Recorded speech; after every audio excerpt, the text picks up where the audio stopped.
एखाद्या व्यक्तीकडून त्रास होत असेल तर करा हे 10 उपाय.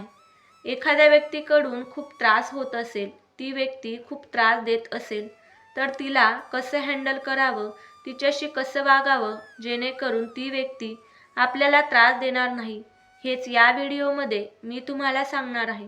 त्यासाठी व्हिडिओ शेवटपर्यंत पूर्ण बघा. हा व्हिडिओ पाहिल्यानंतर तुम्हाला निश्चितपणे एखाद्या व्यक्तीकडून मिळालेला त्रास कमी करता येईल. नंबर 1. अशा लोकांकडे आणि त्यांच्या बोलण्याकडे पूर्णतः दुर्लक्ष करावं आणि त्यांना कुठलीही प्रतिक्रिया देऊ नये. कारण अशा लोकांचा हाच हेतू असतो की तुम्हाला मुद्दामून त्रास देऊन तुमचं मानसिक संतुलन बिघडावं. म्हणून अशा वेळेस अशा व्यक्तींच्या नादाला लागून आपलं तोंड खराब करण्यापेक्षा न बोललेलंच बरं असतं. अशा व्यक्तींच्या कोणत्याही गोष्टीला आपल्याकडून प्रतिसाद मिळाला नाही, चांगला असो किंवा वाईट, तर समोरच्याला वाटते की आपले प्रयत्न वाया जात आहेत आणि तो आपोआपच सगळं कमी करत बंद करतो.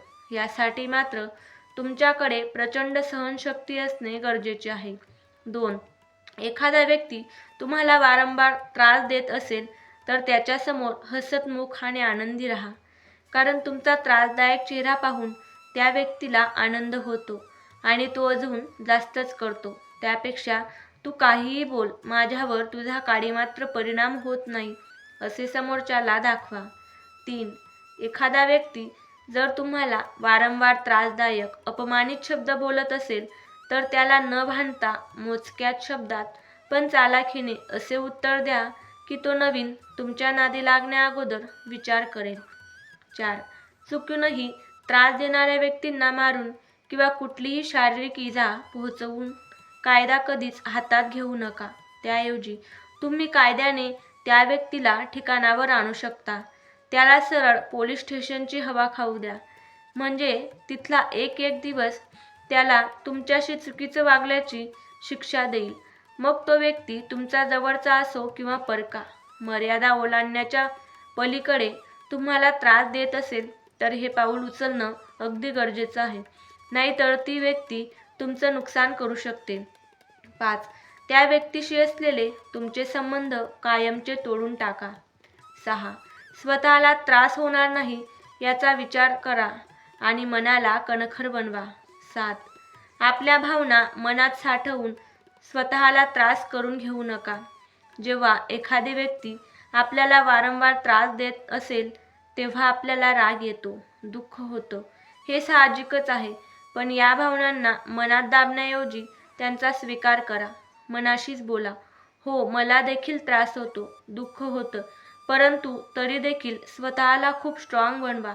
अशा व्यक्तीच्या समोर कधीच डोळ्यातून अश्रू बाहेर काढू नका, नाहीतर त्या व्यक्तीला अजूनच जास्त जोर सुटतो. 8. काही वेळा ज्या व्यक्तीवर आपण मनापासून प्रेम करतो किंवा मनापासून जीव लावतो तीच व्यक्ती आपल्याला त्रास द्यायला लागते. तेव्हा त्या व्यक्तीच्या प्रत्येक चुका पदरात घालून आंधळे होऊन त्याच्यावर तरी देखील प्रेम करू नका, जीव लावू नका. समोरच्याला जर तुमच्या प्रेमाची किंमत नसेल तर तुम्ही उगीचच कशाला तुमचा वेळ वाया घालवता. तो माझा कुणीच नाही असे मनात धरून फक्त आपण 4 भिंतींमध्ये 2 अजनबी सारखे राहतोय असे मनाला पटवून द्या. म्हणजे तुम्हाला त्या व्यक्तीचा अजिबातच त्रास होणार नाही. 9. त्रास देणारा आपला नवरा किंवा बायको असेल तर पहिले त्याच्यावर अवलंबून राहणे बंद करा. कारण त्या व्यक्तीला वाटते की तुम्ही फक्त त्याच्या जीवावरच जीवन जगत आहात. त्यामुळे तो व्यक्ती तुम्हाला अजूनच जास्त टॉर्चर करायला लागतो. स्वतः मेहनतीचे एवढे तरी मार्ग शोधा ज्यामुळे तुमचा उदरनिर्वाह होऊ शकेल. 10. काही वेळा एखादी व्यक्ती तुम्हाला त्रास देत असेल तर त्याचे तसे वागण्यामागे काही वेगळे कारण असू शकते. त्याचे ते कारण जाणून घेण्याचा प्रयत्न करा. एकदा जर तुम्हाला त्या व्यक्तीच्या वागण्याची कारण सापडले तर त्या गोष्टींचे योग्य ते निरसन करून घ्या. म्हणजे परत तो व्यक्ती तुम्हाला मानसिक त्रास देणार नाही. 11. सगळे उपाय करून देखील त्रास सहन करण्याच्या पलीकडे होत असेल, मग तो नवऱ्याला बायकोकडून आणि बायकोला नवऱ्याकडून असो किंवा सासू सासऱ्यांकडून. आपल्या प्रगतशील देशामध्ये अनेक कायदे आहेत ज्या कायद्यांचा सहारा घेऊन तुम्ही त्या व्यक्तीच्या त्रासापासून कायमची मुक्तता मिळवू शकता. फक्त त्यासाठी आत्महत्येसारखे चुकीचे पाऊल उचलू नका. यामुळे तुम्ही जीवानीशी जाता, त्या व्यक्तीला काहीच फरक पडत नाही. तुम्ही कमावलेला पैसा, संपत्ती यावर तोच अजून जास्त मजा करतो. म्हणून असे अजिबात होऊ देऊ नका. कायद्याने त्याला उत्तर द्या. काही लोक असे असतात, समोरचा व्यक्ती किती जरी त्रास देत असेल तरी देखील मूर्खासारखे त्याच्यावर प्रेम करतात आणि त्याचा त्रास सहन झाला नाही तर त्याला प्रतिकार करण्याऐवजी सुसाईड नोट लिहून आत्महत्या करतात. हे अत्यंत चुकीचं आहे. तुम्ही गेल्यानंतर तुमच्या आईवडिलांना दुःख होईल आणि त्यांनाच तुम्ही जाण्याचा काही फरक पडेल. इतर कोणालाच फरक पडणार नाही. म्हणून ज्यांनी जन्म देऊन लहानाचे मोठे केले त्यांना दुःख होईल असे कोणतेही काम करू नका. 12. त्रास देणाऱ्या व्यक्तीच्या कोणत्याही आठवणी तुमच्याजवळ ठेवू नका, म्हणजे तुम्हाला त्या व्यक्तीचा त्रास कमी होईल. 13. तुमची स्वतःची सकारात्मकता वाढवा. त्रासदायक व्यक्तींमुळे आपण आपल्या जीवनातील आनंद हरवून देतो. निराशा येते, पण असे होऊ देऊ नका. ध्यान, योग, मेडिटेशन, पुस्तकांचे वाचन, आवडते छंद जोपासणे किंवा मित्रमैत्रिणींबरोबर वेळ घालवणे, जे काही आपल्याला करायला आवडत असेल ते करा. यामुळे आपल्या मनाची सकारात्मकता आपण टिकवून ठेवू शकतो. आपण आपल्या मनात सकारात्मकता निर्माण केली की बाहेरच्या नकारात्मक गोष्टींचा आपल्यावर कमी परिणाम होतो. हे आपल्याला लगेच जमणार नाही, परंतु सततच्या प्रयत्नामुळे लवकरच हे सर्व आपल्या सवयीचा एक भाग होऊन जाईल. नंबर 14.